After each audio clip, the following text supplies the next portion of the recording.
Bienvenue au Insum Insider.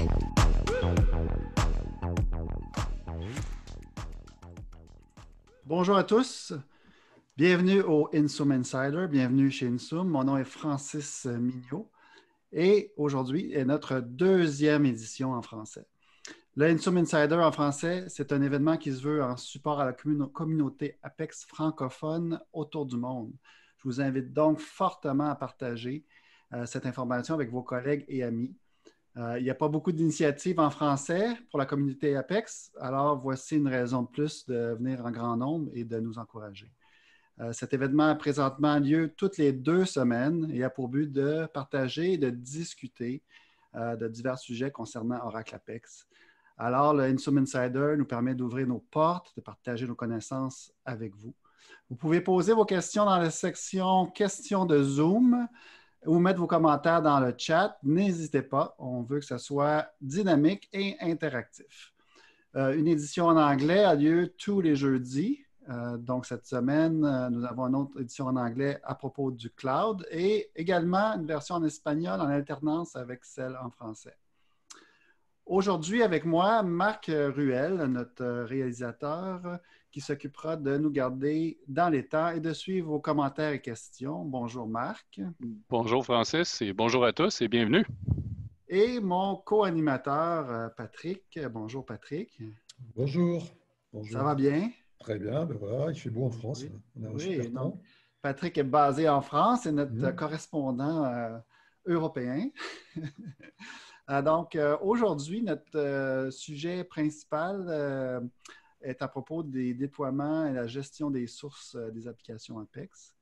Je pense que le fait que les applications soient stockées dans la base de données, dans une métadonnée, dans la database ou dans la base de données, ça complexifie beaucoup la gestion des sources. Je ne sais pas ce que tu en penses, Patrick. Moi, quand j'avais commencé à utiliser Apex, c'est vrai que j'avais été un peu dérouté parce que Apex est un outil déclaratif, donc ça va super vite. On manipule assez peu de code, mais néanmoins, ça reste quand même un outil de développement, fondamentalement. Et c'est vrai qu'il faut de la rigueur parce qu'il y a du code, du PLSQL, il y aura des descriptions de tables, d'objets, de database, et il y a les applications Apex qu'il faudra bien mettre dans quelque chose. Voilà, ce quelque chose, c'est un gestionnaire de code.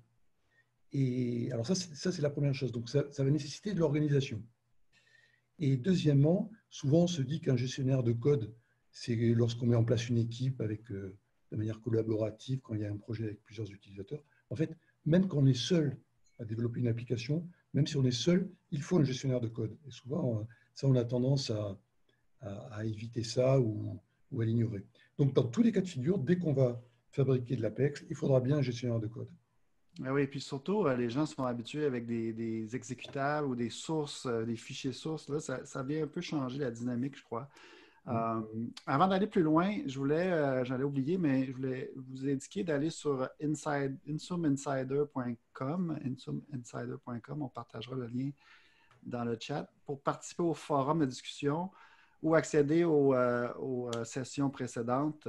Donc, c'est un endroit où il y a beaucoup d'informations. Vous pouvez aller là-bas. Après ou avant ou n'importe quand, vous pouvez poser vos questions dans le forum. On essaiera de les traiter en direct. Oui, on peut les traiter en direct, justement. C'est le but de la discussion aujourd'hui, c'est de vous donner le plus d'informations possible. Alors, aujourd'hui, on a 2 personnes qui sont expertes dans le domaine de la gestion de sources. Donc, pour en discuter avec nous, nous avons Vincent et Aiden. Bonjour, messieurs. Bonjour. Bonjour, Francis. Ça va bien? Oui, ça va bien, merci. Donc, la discussion est lancée. Qu'avez-vous à nous présenter aujourd'hui concernant la gestion de sources et le déploiement d'applications Apex? Bon, ben, merci Francis pour l'introduction. Premièrement, ce que je veux dire par rapport à ça, c'est que chez Insum, on est une grande boîte de consultants et on a de l'expertise dans toutes sortes de domaines dans le contexte du développement d'applications Apex. Donc, on parle de création d'architecture de bases de données, de développement vers la création des interfaces pour les applications Apex. et même jusqu'au niveau des déploiements. Et ça, c'est un sujet qui me tient beaucoup à cœur, les déploiements d'applications Apex. Donc, aujourd'hui, on va en parler. Donc, comment faire pour créer un nouveau projet Apex et suivre le fil de développement pour éventuellement le déployer vers un environnement de test et éventuellement la production. Donc, puisqu'on est des consultants chez Insum, on a la chance de travailler en même une seule année là, dans des dizaines de projets différents, dans toutes sortes d'industries différentes. Et c'est très important quand on touche à toutes sortes de projets comme ça, d'être bien capable de suivre l'évolution du code à travers une équipe de plusieurs développeurs. Et c'est super important de garder le contrôle là-dessus si on veut avoir des projets à succès. Et puis, on a développé chez Insum une super bonne méthodologie qui nous permet de déployer nos projets Apex. Et c'est ce qu'on va essayer de partager aujourd'hui, Hayden et moi. Donc, Hayden va m'assister dans cette démonstration-là. Hayden, merci d'être là. Je suis heureux d'être là. Ravi d'être là. Et je veux aussi que ce soit clair, la méthodologie qu'on va proposer aujourd'hui, ce n'est pas la seule méthodologie. C'est une méthodologie qu'on trouve qui fonctionne très bien, mais il y en a d'autres et il y en a d'autres qui sont bonnes également. Donc, on va en proposer une. On espère que ça va vous être utile pour vos propres déploiements. Et si vous avez des questions ou même des suggestions pour améliorer la méthodologie, on est ouvert à ça parce qu'on va aussi rendre cette méthodologie-là open source sur GitHub. Donc, vous allez pouvoir l'utiliser à votre guise. Donc, Hayden, est-ce que tu veux rajouter quelque chose pour le contexte de cette démonstration-là avant qu'on se lance dans la démonstration? Non, j'ai trouvé ça une très bonne introduction et j'ai hâte de parler de notre starter project et de Apex en général. Parfait. Donc, je vais partager mon écran parce que il y a beaucoup de choses à couvrir et je veux que ce soit très interactif. Donc, ça va être une démo en temps réel tout au long de ce webinaire. Donc, Hayden, laisse-moi savoir quand tu vois mon écran. Je vois ton écran. Parfait. Et Patrick, merci de rester aussi avec ta caméra. Bien sûr. Si tu as des commentaires ou des points à amener durant la discussion ou la démonstration, n'hésite pas. Tout ça, là, on le fait ensemble et de manière interactive. OK. OK. Donc, pour commencer, j'ai besoin de savoir, parmi les gens qui sont présents ici au webinaire, si vous utilisez un gestionnaire de sources. Parce que quand on commence un nouveau projet Apex, un des premiers challenges qu'on va faire face, c'est où est-ce qu'on dépose notre code. Donc, il y a plusieurs options qui s'offrent à nous. On peut poser notre code sur un gestionnaire Git, SVN. Il y a d'autres gestionnaires de sources qu'on peut utiliser, ou il y a aussi plusieurs projets qui n'en utilisent tout simplement pas. Donc là, si vous voyez le sondage en ce moment, vous devriez être en mesure de voter. Donc, je propose à tous les gens qui assistent en ce moment de voter sur la question. Marc, laisse-moi savoir quand les votes sont rentrés. C'est presque compliqué. OK, voilà, je crois qu'on a terminé. Alors, je vais fermer le vote. OK, merci. Et avant de montrer les résultats du vote, en fait, ce que je veux dire, c'est que non seulement on doit choisir la plateforme de gestion de source sur laquelle on met notre code, par exemple le Git, le SVN ou les autres, mais il y a aussi tout un autre niveau au-dessus de ça qui permet de choisir les saveurs de Git. Par exemple, on a GitHub, GitLab, Bitbucket.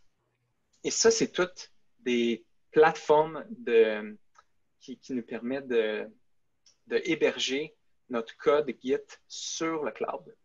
Donc, c'est ça la différence entre Git et GitHub, par exemple. Git, c'est le framework, la plateforme sur laquelle on met le code. Et GitHub, c'est la plateforme en ligne sur le cloud qui nous permet d'accéder au Git. Donc, Il y a une préférence entre les sites d'hébergement? En fait, c'est une très bonne question. Avec les années, j'ai changé de préférence plusieurs fois. J'ai été introduit à GitHub en premier parce que c'est gratuit pour les projets open source. C'est aussi la plus grande plateforme, donc il y a le plus de projets sur GitHub. Mais j'ai récemment découvert dans les dernières années GitLab et je trouve que GitLab propose plus de fonctionnalités à un faible coût. Et pour l'instant, ma plateforme préférée, c'est GitLab. Par contre, aujourd'hui, on va faire la démonstration sur GitHub parce que c'est gratuit et c'est facile à partager et c'est la plateforme la plus populaire. Donc, je veux être certain que le plus de gens possible puissent reproduire ce qu'on va faire. Toi, Hayden ou Patrick, est-ce que vous avez des préférences sur la plateforme? Avant, on travaillait pas mal avec Subversion. Alors, je ne sais pas où si les tendances... je n'ai pas l'impression que Subversion soit autant utilisé qu'avant. Peut-être que je me trompe. Mais sinon, j'utilise GitHub. Je dirais que les plateformes, les sites d'hébergement sont toujours en concurrence les uns avec les autres. Donc, je crois que la réalité de ce qu'ils offrent est en train de toujours changer. Par exemple,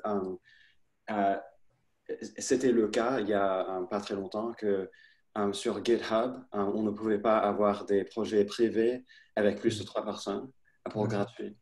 Et il y a très récemment, ils ont changé ça pour maintenant on peut avoir de projets illimités avec un grand équipe.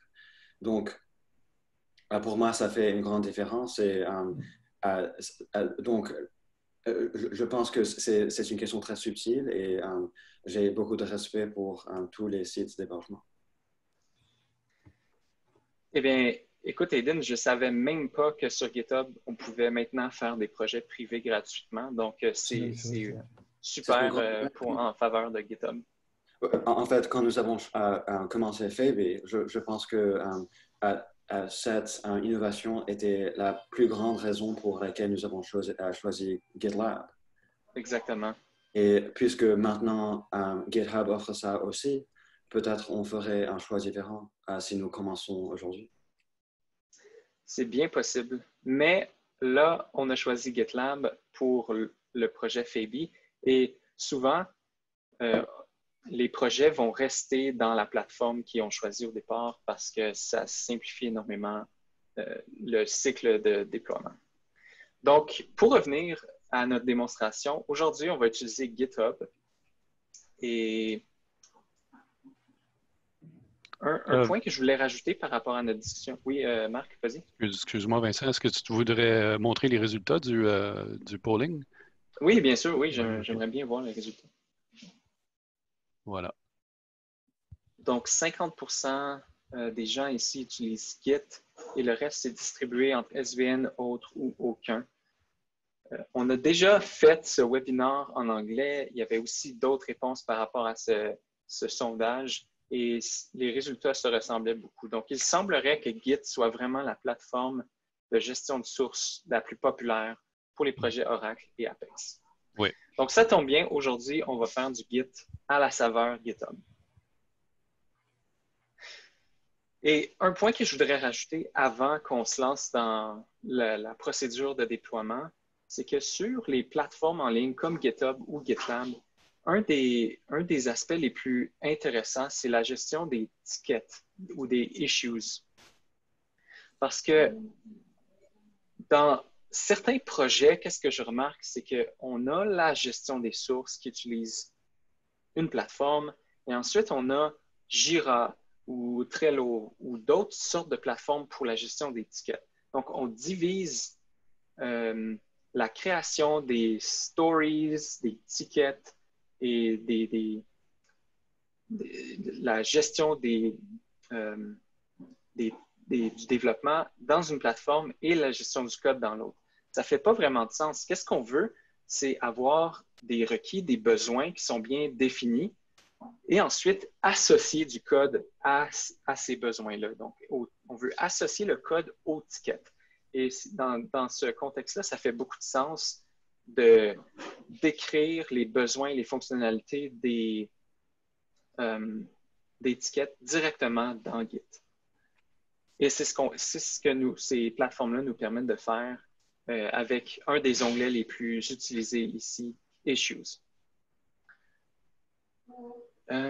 Donc, parfait. Là, je vais commencer ici. Ce qu'on voit en ce moment, c'est... je vais utiliser quelques anglicismes au cours de la session parce que c'est beaucoup plus simple de le faire comme ça.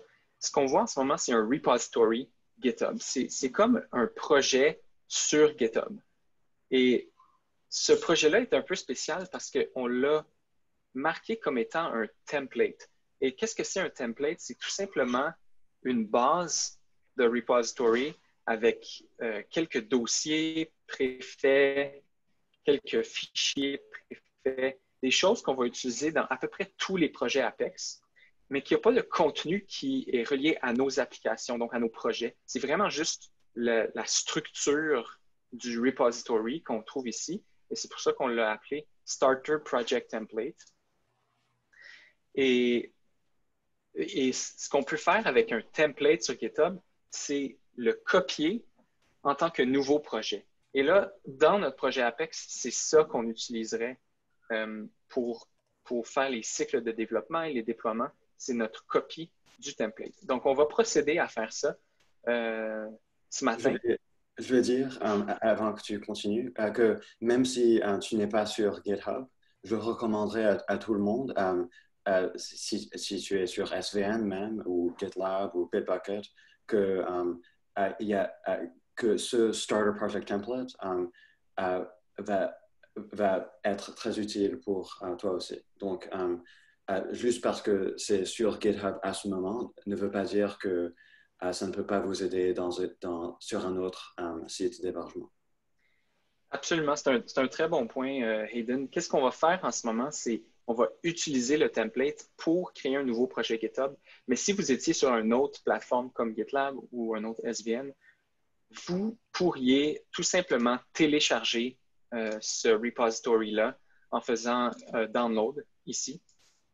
Et puis, vous pourriez utiliser ce template-là ailleurs. Mais pour la démonstration, qu'est-ce qu'on va faire en ce moment si on veut utiliser le template pour un nouveau projet GitHub? Donc, je clique là-dessus et on va donner un nouveau nom à notre repository. On va l'appeler Insider Français. Et puis, la description de ce projet, c'est un nouveau projet Apex et c'est un projet public. Dans la plupart des cas, si vous travaillez sur un projet Apex, il est probable que ce serait un projet private parce qu'on ne veut pas publier notre code à tout le monde. Mais pour la démonstration d'aujourd'hui, on va faire un projet public. Donc, on va créer le nouveau repository à partir de ça. Ça prend quelques secondes. Et là, la première chose qu'on veut faire pour démarrer la collaboration entre moi et Hayden, parce qu'on travaille sur le même projet, c'est que je veux inviter Hayden à ce projet GitHub-là. Je m'en vais dans les settings de GitHub et je vais gérer les accès. Je dois rentrer mon mot de passe. Et je vais ajouter un collaborateur à ce projet-là. Et Hayden, ton nom d'usager, si je ne me trompe pas, c'est Ash Hudson. C'est correct, oui. C'est bien ça? OK, oui. Donc je t'invite au projet. Et laisse-moi savoir quand tu reçois l'invitation. Je viens de recevoir, je vais accepter l'invitation et me voilà. OK, parfait. Donc, je vais rafraîchir ça. Parfait. Je vois que tu as accepté. Tu es maintenant un collaborateur du projet. Donc, techniquement, c'est tout ce qu'on a besoin de faire pour commencer un nouveau repository. Là, évidemment, celui-là est vide. On n'a pas d'application Apex, on n'a pas des packages, on n'a pas de vue, on n'a pas d'objet de base de données. Et on a trouvé que ça ne valait pas la peine de créer ça devant vous à partir de rien. Donc, on a déjà créé un projet qui a une base d'application, c'est-à-dire un fichier SQL pour l'export d'application, on a quelques packages, on a quelques vues, juste pour avoir une structure d'un nouveau projet. Donc, je vais aller dans... Vas-y, Eden. Je vais ajouter que le README dans le Starter Project est très bien écrit. Donc, je crois qu'on a passé assez vite sur le référentiel, mais il y a beaucoup de choses à lire ici. Et je recommande à tout le monde de bien l'étudier. Et je pense que vous allez trouver ça très utile. En fait, Eden, c'est un très bon point. J'allais presque oublier. Donc, je suggère qu'on prenne quelques minutes pour expliquer c'est quoi la structure de ce repository-là. Et si tu le veux bien, tu pourrais expliquer un peu chaque dossier et le but et la raison de chacun. Avec plaisir. Donc, si tu navigues en bas de la page, il y a une section du README qui décrit le but de chaque dossier. Et ce n'est pas traduit en français, mais c'est facile à traduire. Donc, le dossier Apex, c'est bien sûr où on met les fichiers Apex. Je ne vais pas décrire tous les dossiers car il y en a beaucoup. Donc, je vais me concentrer sur les dossiers que je trouve les plus importants. Il y a le dossier Release, où on pourrait mettre tous les fichiers, les scripts qui sont à propos du déploiement. Dans le dossier Release, il y a deux dossiers, le DDL, le DML. Peut-être que vous savez déjà, le DDL, c'est le Data Definition Language, donc c'est là qu'on met tous la création des tables, etc. Et puis dans le DML, c'est là qu'on met les insertions, les fusions de données, etc.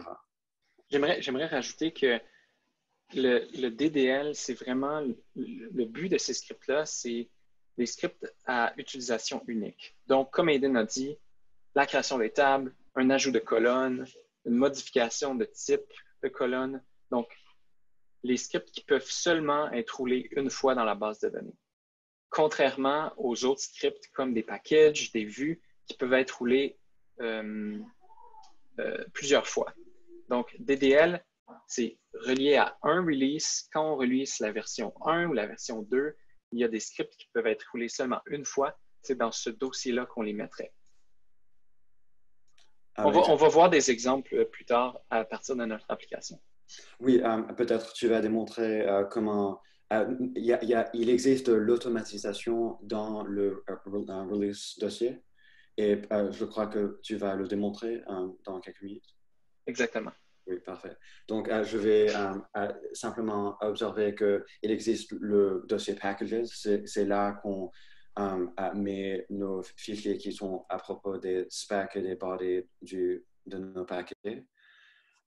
Et puis, peut-être je vais finir avec, il y a le triggers, c'est là qu'on met les déclencheurs. Et puis, le views, c'est là qu'on met nos vues. Dans le www dossier, c'est là qu'on met les atouts qui devront être sur le serveur. Donc, nos images, nos CSS, nos JavaScript.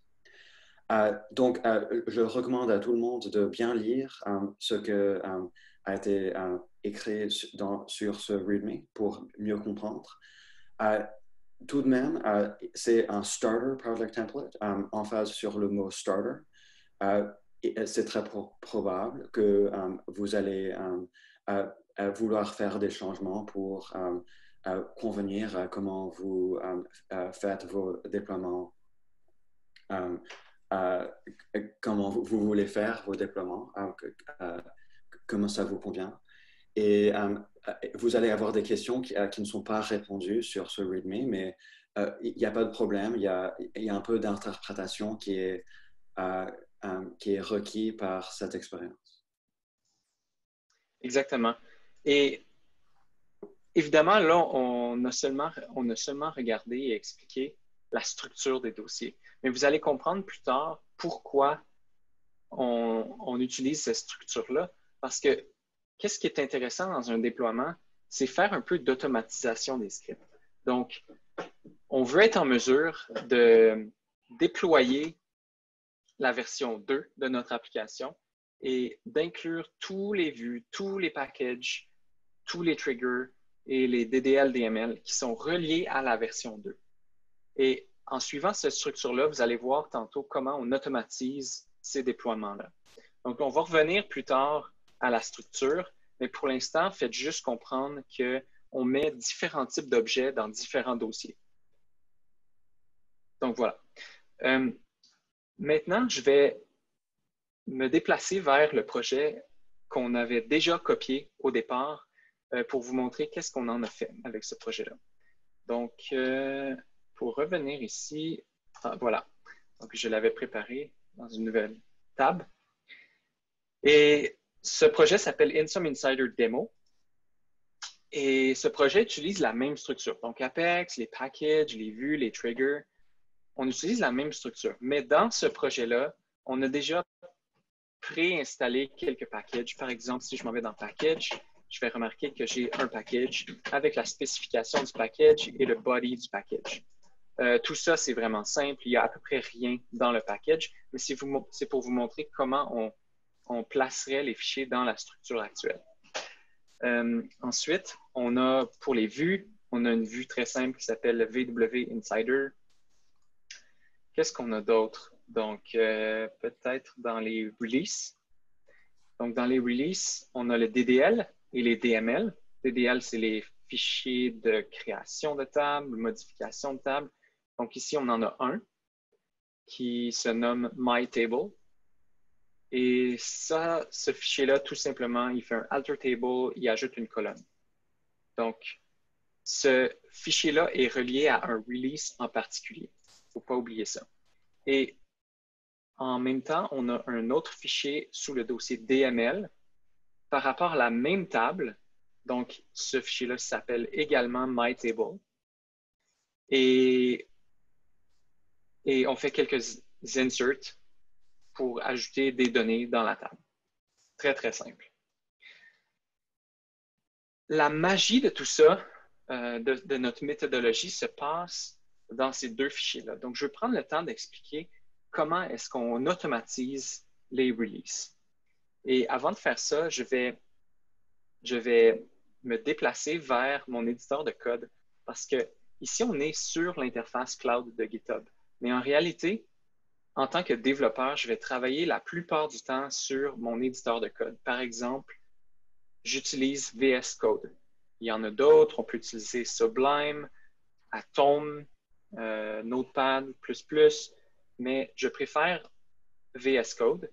Et donc, j'ai préalablement téléchargé tous les fichiers Git localement. Donc ici, j'ai une bonne vue sur mon projet GitHub.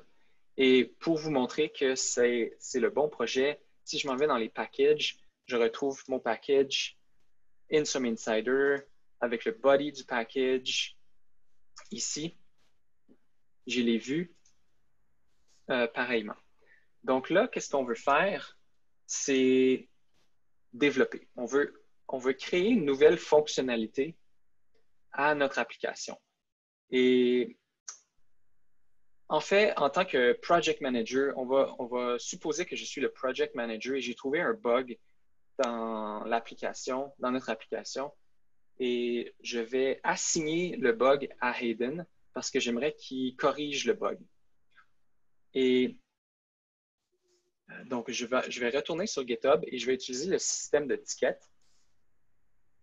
Donc, les issues, et je vais créer un nouveau issue pour Hayden. Et je vais le nommer bug majeur dans le package principal. Fix now. Et c'est Hayden qui va être assigné à ce bug. Je vais mettre un label bug pour indiquer c'est quoi la nature de cette ticket. Et voilà, c'est tout. Je vais soumettre le ticket. Et Hayden, de son côté, devrait recevoir une notification lui mentionnant que quelque chose devrait être corrigé dans le projet. Hayden, est-ce que tu as reçu le courriel? Oui, j'ai reçu le courriel, donc je suis notifié que j'ai quelque chose à corriger. une partie de l'histoire que nous allons couvrir maintenant, c'est que peut-être vous savez déjà un peu à propos du Git.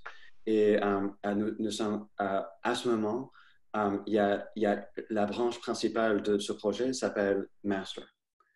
Et généralement, quand on commence avec Git, on ne se soucie pas beaucoup à propos des branches. On travaille sur Master et on essaie de se contenter avec ça.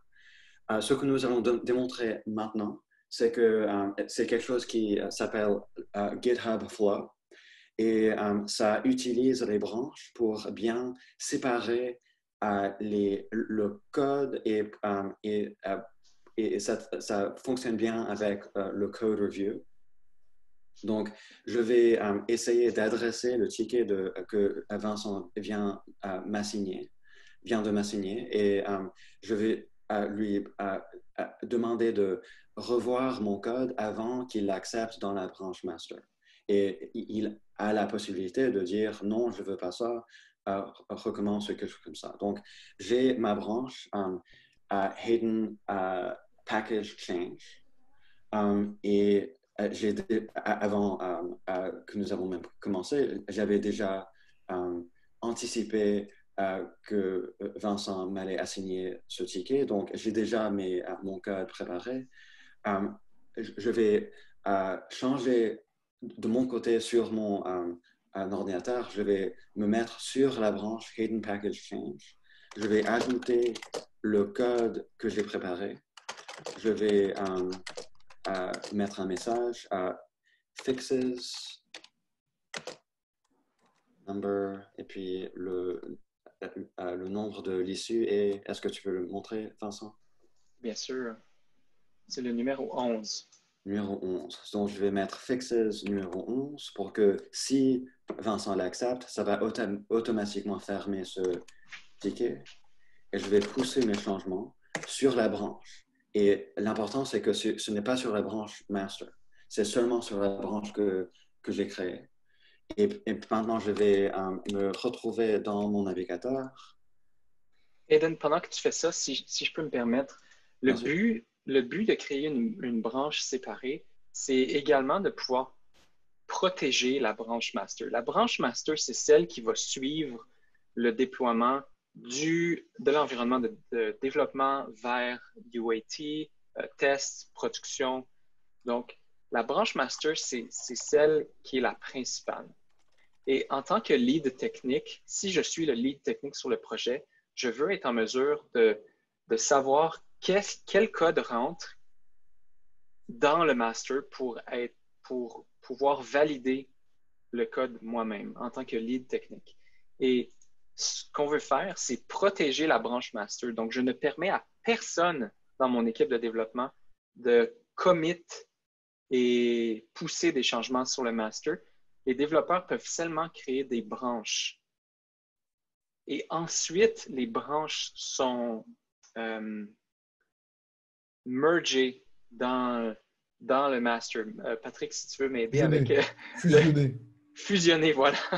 Donc, on veut fusionner la branche du développeur Hayden Package Change vers le master. Donc, c'est ça que Hayden va faire tout de suite. Est-ce que tu veux rafraîchir ton écran? Bien sûr. Et donc, qu'est-ce qu'on voit ici? C'est qu'il y a un nouveau pull request. Un pull request, c'est les changements que Hayden vient de faire sur son poste, que Hayden propose de fusionner vers le master. Donc, moi, encore une fois, en tant que lead technique, mon rôle, c'est de regarder les pull requests et de valider le code. Qu'est-ce que je vois ici? C'est premièrement un commentaire de Hayden qui me dit « Please review ». OK, parfait. Et là, je peux voir aussi les changements spécifiques au fichier sur son pull request. Donc, ici, on va voir que Hayden a modifié deux fichiers, le InSum Insider Body et le InSum Insider Specification. Donc, ici, Hayden a ajouté une procédure Insider dans le package et aussi, on voit tout le corps de cette procédure-là. Donc, moi, en tant que lead technique, encore une fois, je valide le code et je trouve ça bon. Et maintenant, je suis prêt à fusionner. Et je vais retourner. Je vais ajouter que je trouve que l'interface que GitHub nous offre est magnifique. C'est vraiment un UX très facile pour pouvoir revoir les changements avant qu'on les accepte. Absolument. Et pour ajouter à ça, ce pull request propose des nouveaux changements. Donc, c'est pour ça qu'on voit des lignes en vert, parce que c'est tous des nouveaux changements. Souvent, on va avoir un mélange entre des lignes rouges et des lignes vertes parce que non seulement on ajoute du code, mais on supprime du code. Donc, l'interface, le UX est super bien fait pour voir la différence entre le code avant et après. Et on voit le sommaire en haut à droite. On voit que j'ai ajouté 35 lignes et j'ai supprimé 0 ligne. Exactement, ici, là. Donc, pour revenir à l'onglet Conversation, c'est ici que je suis en mesure d'accepter le pull request et c'est ce que je vais faire à l'instant. Donc, en appuyant sur Merge, ici, je vais confirmer le Merge. Et théoriquement, le changement est terminé, le bug a été corrigé et si je rafraîchis cette page, je m'attendrai à avoir 0 pull request et 0 issue. Donc, je rafraîchis et voilà. Donc, tout a été corrigé. Maintenant, l'étape supplémentaire qu'on peut faire ici, c'est de supprimer la branche parce que la branche ne sera plus utilisée dans le futur. On a corrigé le bug et c'est terminé. Donc, je vais aussi supprimer la branche de Hayden. Voilà. Pour revenir à l'onglet Code, on va valider que le code a été bien poussé sur GitHub. Et voilà, je vois que ça a été poussé il y a 5 minutes et le nouveau code en fait partie. Donc, cette méthodologie-là est utilisée pour les objets qui accompagnent nos applications Apex. Par exemple, les packages, les vues, les triggers, les alter tables, les insertions de données, le code JavaScript. Mais il manque une énorme partie ici. En fait, il manque tous les changements qu'on a effectués dans Apex. Donc ça, c'est depuis des années, la communauté Apex a demandé d'avoir une meilleure vue et un meilleur contrôle sur la gestion des déploiements d'une application Apex. Donc, au cours de ce webinaire-là, il nous reste à peu près 20 minutes. On va vous montrer un outil que InSum a créé pour également avoir le même contrôle sur le code qui a été ajouté à l'intérieur d'une application Apex.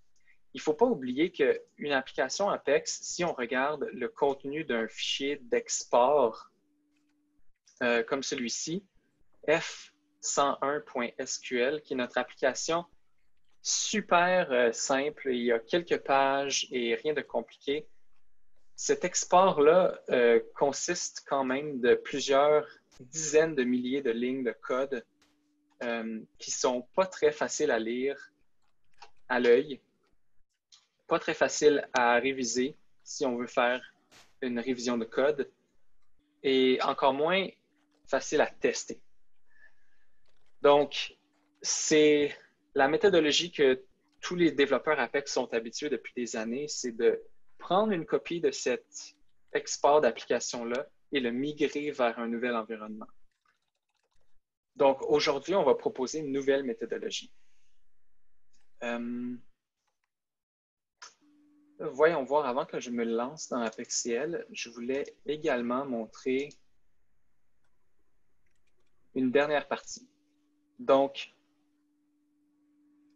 Eden et moi, depuis tantôt, on a fait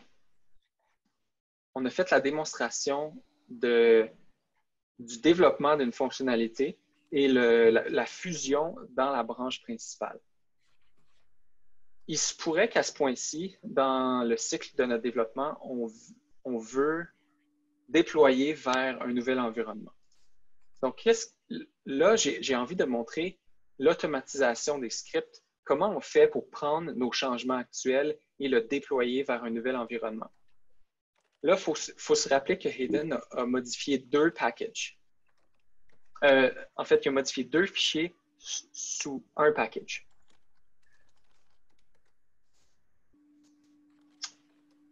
Donc, rappelons-nous qu'on a parlé un peu de la gestion des releases.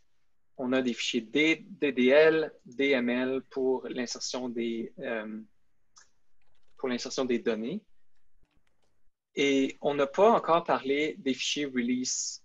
Donc, on a 2 fichiers release, release.js, release.sql, et c'est ces fichiers-là qu'on va automatiquement générer basés sur les fichiers de notre projet pour créer le fichier de déploiement. Le fichier de déploiement, ça va être un fichier .sql qu'on va rouler sur un environnement de test ou un environnement de production pour mettre à jour tous les objets de base de données. Par exemple, on veut déployer notre package, on veut déployer nos vues et tous les objets qui accompagnent notre application, on veut également les déployer. Et ce fichier .sql, c'est ce qui va nous permettre de faire ça automatiquement. Donc, notre méthodologie sur GitHub ici qu'on propose consiste d'un fichier JS et d'un fichier SQL. Le fichier JS, c'est le cœur de l'automatisation. En fait, ce que ce fichier JS-là va faire, c'est qu'il est en mesure d'aller lire tous les fichiers dans mon projet. Le package, les vues, l'application Apex, les triggers, tous les fichiers nécessaires au déploiement pour mon application. On va aller l'automatiser grâce au fichier release.js. Donc, comment ça fonctionne? C'est qu'on va aller avec la ligne de commande dans le dossier release ici. Donc, je suis dans le dossier release. Et la commande qu'on propose, qui est documentée dans le README sur GitHub, c'est node release.js, qui est la source de l'automatisation. Et ensuite, on veut placer le fichier de destination qui va être automatiquement généré, qu'on va appeler release.sql. Donc, comme ça, on a roulé la commande et c'est tout. Qu'est-ce que ça fait? C'est qu'on a mis à jour le fichier release.sql. Ici, on le voit en jaune. VS Code nous indique qu'il a été modifié. Ça, c'est grâce à la commande qu'on vient d'exécuter ici. Donc, qu'est-ce qui a été modifié? Allons voir ça ici.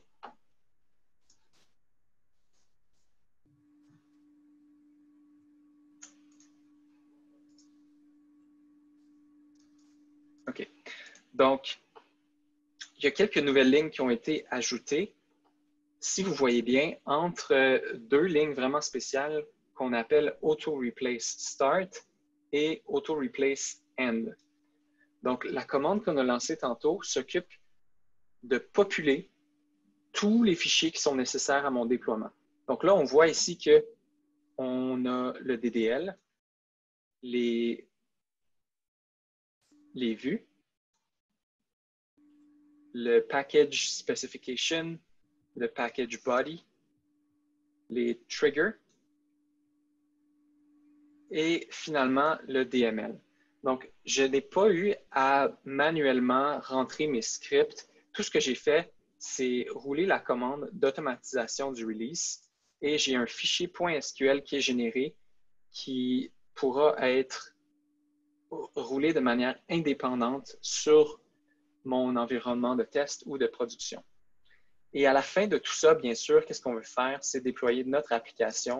Donc, ça, c'est tout simplement d'exécuter le fichier d'export SQL d'Apex. Donc, vous pouvez aller voir sur GitHub la procédure. On a toutes sortes de commandes qui permettent de mettre en place les logs pour gérer les erreurs, gérer les versions, ensuite l'automatisation des scripts. on recompile le schéma de base de données, on déploie l'application et on ferme le script. Donc, ce fichier-là, maintenant, il est prêt pour le déploiement. Et on sera en mesure d'aller le rouler vers l'environnement de test ou de production. Donc, Hayden ou Patrick, est-ce que vous pensez que j'ai oublié quelque chose dans l'explication de la création du script SQL? Non, j'ai trouvé ça une très bonne explication. Non, c'est... Je vais recommander à tout le monde qu'ils expérimentent avec ça. Sans doute, vous allez avoir des questions sur comment organiser vos scripts entre les dossiers. Et c'est mon expérience qu'en simplement exécutant l'automatisation, beaucoup de mes questions ont été répondues. Donc, vous allez voir que s'il y a un script qui manque ou quelque chose comme ça, tu vas voir que vous l'avez mis dans le mauvais dossier ou quelque chose comme ça. Donc, il y a beaucoup de ce processus qui va s'expliquer en simplement faisant l'expériment dans votre référentiel. Exactement. Parfait. Donc maintenant, on a notre script de déploiement pour l'environnement de test. Par contre, comme on a dit tantôt, on n'a pas vraiment une bonne vue ou un bon contrôle sur ce qui s'est passé dans l'application Apex elle-même. Donc, est-ce qu'on a ajouté des pages? Est-ce qu'on a ajouté des dynamic actions? Est-ce que les requêtes SQL des rapports ont été modifiées? Peut-être qu'un bug s'est introduit, mais je ne le saurai pas tant que je ne testerai pas l'application. Et ça peut être un frein au cycle de déploiement parce qu'il y a tellement de bugs qu'on pourrait prévenir seulement en regardant le code qui a été déployé, comme j'ai fait tantôt sur le merge request avec Hayden.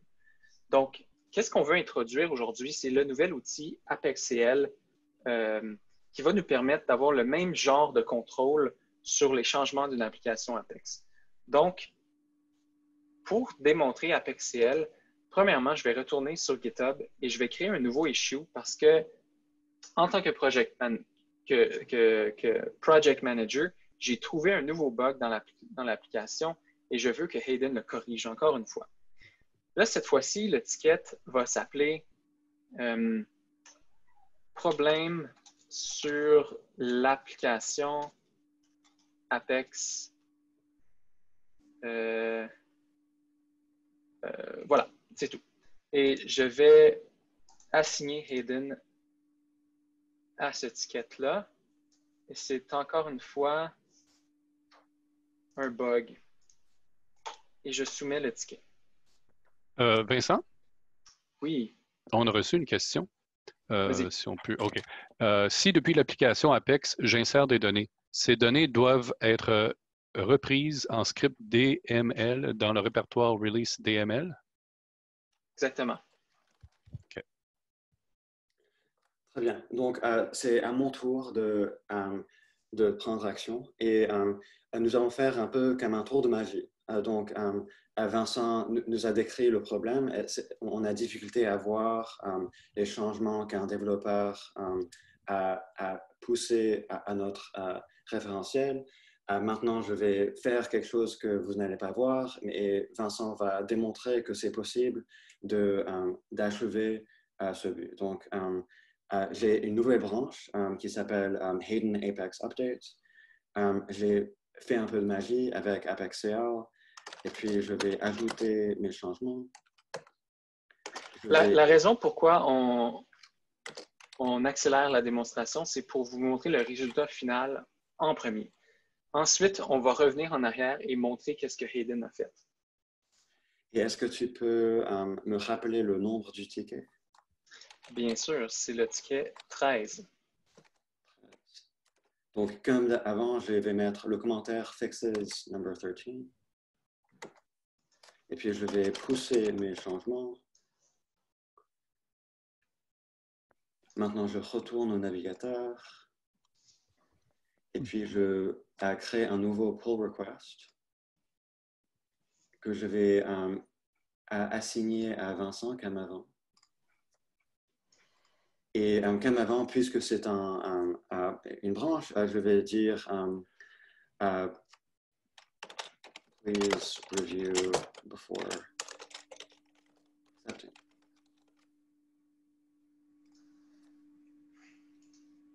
Et voilà, j'ai soumis le pull request. Donc, excellent. Merci, Hayden. J'ai rafraîchi le GitHub et je vois maintenant ton nouveau pull request qui s'intitule Fix numéro 13. Donc, je sais à quoi va servir le code qui est relié à ce pull request-là. Là, maintenant, évidemment, ce que je veux voir, c'est exactement qu'est-ce qui a changé dans l'application. Donc, encore une fois, on peut aller dans l'onglet File Changed et on va aller d'abord regarder la liste des changements. Donc, il y a eu 6 changements faits dans ce pull request-là. Et spécifiquement, on est capable de voir grâce à ApexCL, parce que Hayden a utilisé ApexCL pour générer ces fichiers-là, on est capable de voir exactement qu'est-ce qui a changé. Donc là, dans le cas de ce fichier-là, c'est un nouveau fichier qui a été ajouté qu'on peut voir qui est associé à la page 1 dans les Dynamic Action et c'est un nouveau code JavaScript. Donc, voyons voir c'est quoi ce code JavaScript-là. Hayden a ajouté un console log à la page 1. Donc, voilà. Ensuite, si je regarde ça, donc je peux voir que pour le bouton View Month Orders, l'icône a été modifié de celui-là vers celui-là. Parfait. Allons voir plus loin. Ici, c'est un changement dans une requête SQL. Donc, Hayden a changé la classe de la requête SQL et a aussi ajouté une nouvelle ligne dans le Where clause. Et allons voir encore un peu plus loin. OK, un autre code JavaScript, cette fois-ci, c'est dans la page 2, probablement dans les propriétés de la page. Nouveau code JavaScript. Et le dernier, un des boutons de la page 2 a été changé, modifié de la propriété hot button de non à oui. Donc voilà, ces 6 changements-là. Ouais, vas-y, Hayden. J'ai fait beaucoup de changements pour démontrer la diversité de changements qui pourront être traqués de cette manière. Exactement. Mais ces changements, tu les as fait dans Apex directement. C'est ça. D'accord. Et sans ApexCL, si vous avez de l'expérience, j'espère que vous êtes impressionné car ça serait presque impossible d'observer ces changements aussi facilement sans ApexCL. Exactement. En fait, ce qu'on retrouverait sans ApexCL, c'est un énorme fichier f101.sql qui démontrerait 25 000 lignes de code avec des milliers de lignes de changement, car on retrouve toutes les numéros de ID.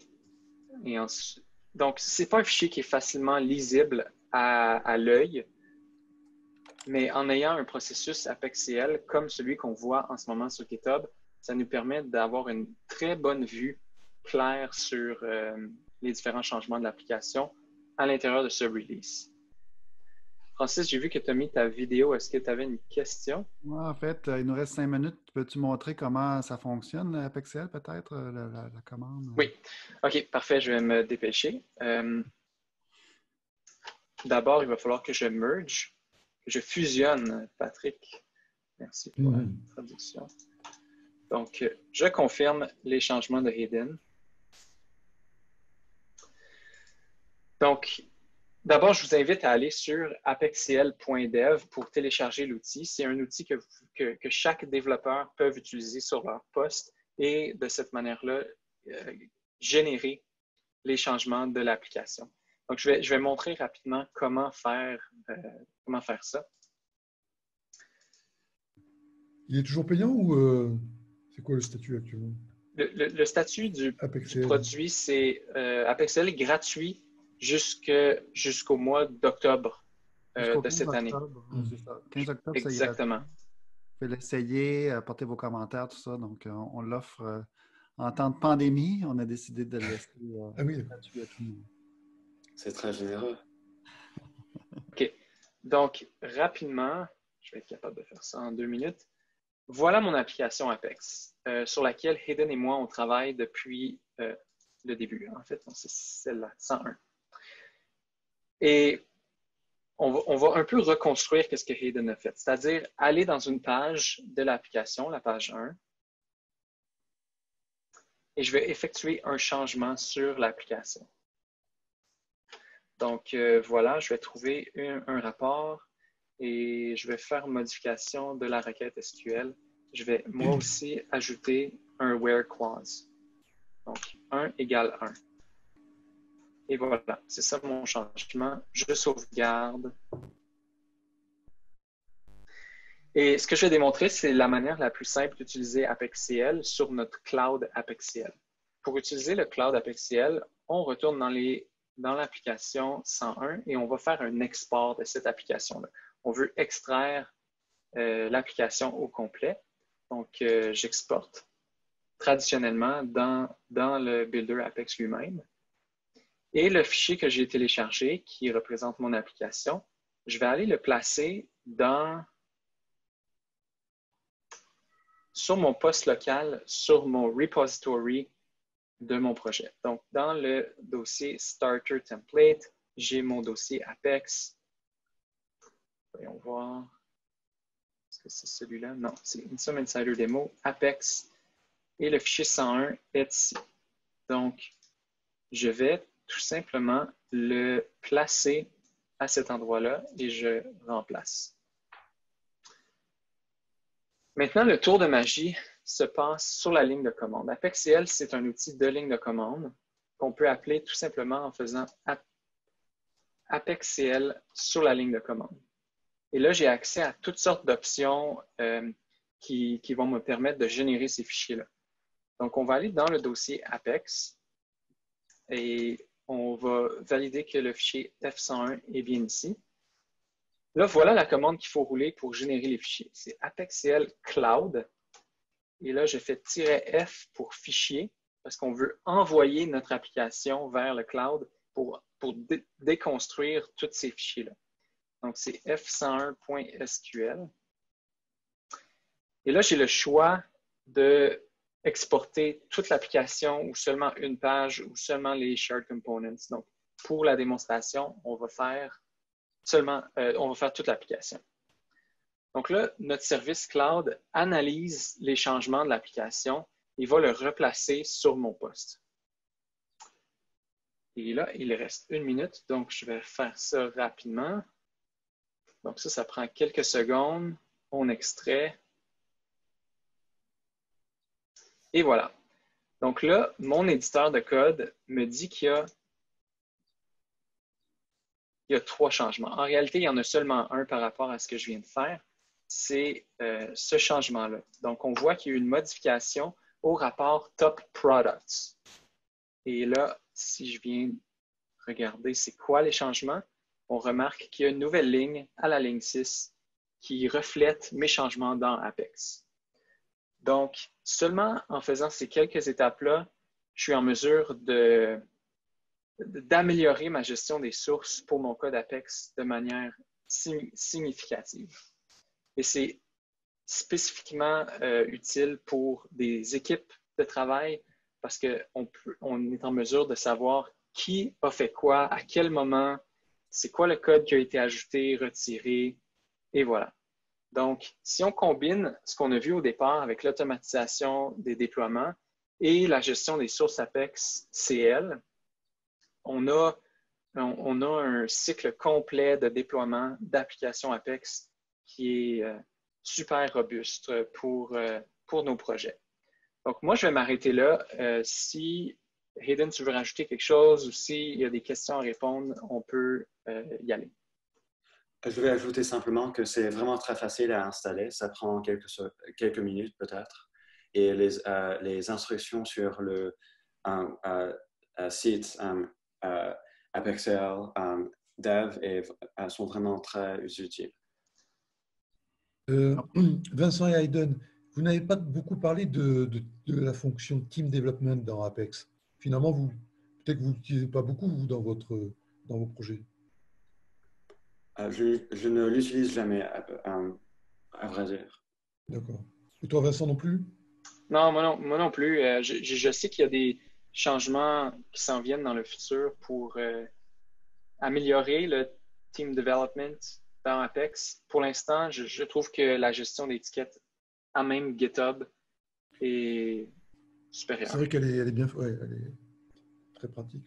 Je crois qu'Oracle ajoute beaucoup de fonctionnalités pour faire que l'outil Apex soit entièrement autonome, capable de gérer tous les cycles, toutes les choses d'un développement traditionnel. Mais nous, dans le cadre d'un développement plus entreprise, on le fait vraiment selon les normes, les standards du marché. Donc, je crois que pourquoi réinventer la roue quand GitLab ou GitHub nous offre... Exactement. Ça me vient à l'esprit d'ajouter une chose de plus. La dernière fois que j'ai parlé avec d'autres développeurs à propos de Apexel, on m'a demandé si le Export as a Zip option, qui est maintenant rendu plus accessible dans la version Apex 20.1, est-ce que ça a du concurrence avec Apexel? Est-ce que ça remplace Apexel? Et je veux clarifier que ça n'a rien à voir. C'est vraiment très différent. Oui, parce que c'est vrai que là, c'est à un niveau granulaire beaucoup plus fin, ce que fait Apexel. Alors que dans la nouvelle fonction d'export qu'ils ont mis dans la 20, c'est bon, on a la page, mais on n'a pas ce qu'il y a à l'intérieur.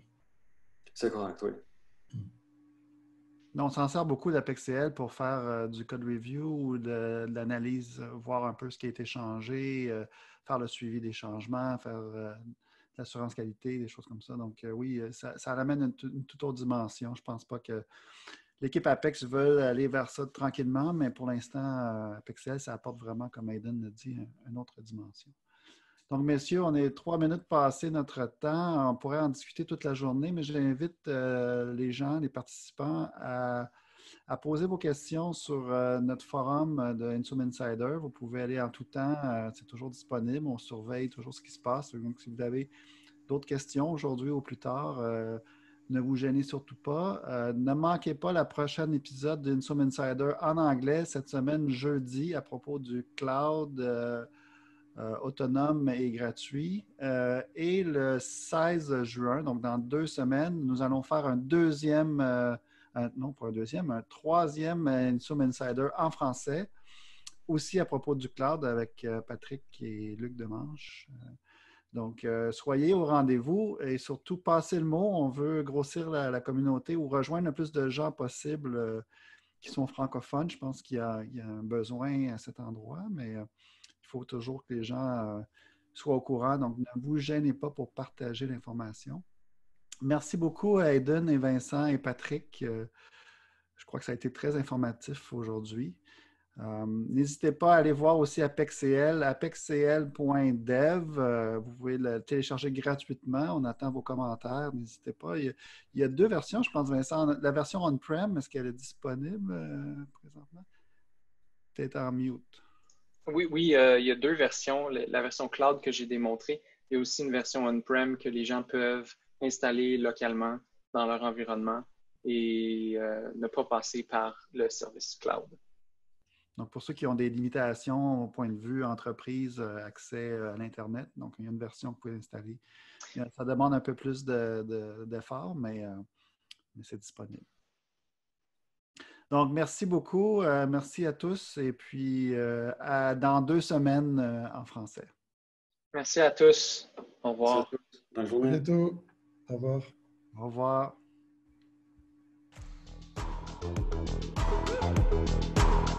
Vous écoutiez les Insum Insider.